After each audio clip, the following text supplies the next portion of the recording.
मध्य प्रदेश में स्थित सांची स्तूप दुनिया भर में मशहूर है, जिसे देखने दूर दूर से लोग आते हैं। तो क्या है इस जगह में खास? चलिए जानते हैं इसके इतिहास के बारे में। मध्य प्रदेश राज्य की छोटी सी जगह सांची, इस जगह का नाम आपने जरूर सुना होगा। भोपाल से 46 किलोमीटर और बेसनगर और विदिशा से 10 किलोमीटर की दूरी पर स्थित सांची रायसेन जिले में स्थित एक छोटा सा गांव है। यहाँ स्थित सांची स्तूप पूरी दुनिया में मशहूर है, जिसे देखने के लिए दुनिया भर से लोग आते हैं।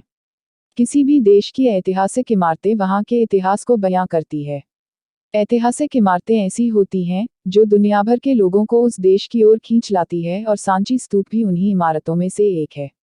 हालांकि ऐतिहासिक महत्व रखने के बावजूद यह स्तूप उन ऐतिहासिक इमारतों में शुमार नहीं है जो ताजमहल या कुतुब मीनार की तरह पॉपुलर हैं। मगर इस वजह से इसकी अहमियत को कम करके आंकना सही नहीं होगा, क्योंकि यह स्तूप इन इमारतों से कुछ कम नहीं है। यूनेस्को ने साल 1989 में इसे वर्ल्ड हेरिटेज साइट का दर्जा दिया है। रायसेन जिले में स्थित यह एक बौद्ध स्मारक है। इस स्मारक को देखने के लिए विदेश से लाखों लोग आते हैं, और सभी का मानना है कि सांची स्तूप दुनिया की बेहतरीन ऐतिहासिक इमारतों में से एक है। इतिहास के पन्नों के हिसाब से यह बेहद कीमती है, तो चलिए जानते हैं इस महत्वपूर्ण स्तूप की पूरी कहानी। सांची स्तूप का व्यास 36.5 मीटर और ऊंचाई लगभग 21.64 मीटर है, और यह सम्राट अशोक की विरासत है। चूंकि वह बौद्ध धर्म को मान चुके थे, इसलिए सांची स्तूप मध्य प्रदेश के हाथी महल के बारे में जाने को बौद्ध धर्म से जोड़कर देखा जाता है। अशोक ने 3री सदी ईसा पूर्व में इसे बौद्ध अध्ययन और शिक्षा केंद्र के तौर पर बनवाया था। इस स्तूप को सांची में इसलिए बनवाया गया क्योंकि सम्राट अशोक की पत्नी भले ही विदिशा के व्यापारी की बेटी थी, लेकिन उनका संबंध सांची से था। सांची स्तूप खास इसलिए भी है क्योंकि इसे देश की सबसे पुरानी शैल संरचना माना जाता है। इस संरचना को महान स्तूप या स्तूप संख्या 1 कहा जाता है। स्तूप के चारों ओर बने सुंदर तोरण द्वार पर बनी खूबसूरत कलाकृतियों को भी भारत की प्राचीन और सर्वोत्तम उदाहरणों में से एक माना जाता है।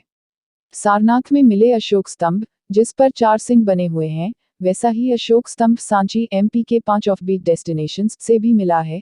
इन स्तंभों का निर्माण ग्रीको बौद्ध शैली में किया गया था। सांची का स्तूप बुद्ध के महापरिनिर्वाण का प्रतीक है। सांची में मिले अभिलेखों में सांची स्तूप को ककनादबोट कहा गया है। इस स्तूप को साहस, प्रेम, विश्वास और शांति का प्रतीक माना जाता है। राजपूत काल तक तो सांची की कीर्ति बनी रही, लेकिन बाद में औरंगजेब के काल में बौद्ध धर्म का यह केंद्र गुमनामी में खो गया। 14वीं सदी से लेकर साल 1818 तक जनरल टेलर द्वारा पुनः खोजे जाने तक सांची सामान्य जन की जानकारी में नहीं था। वहीं 1912 से 1919 के बीच में सांची स्तूप में मरम्मत का काम करवाया गया।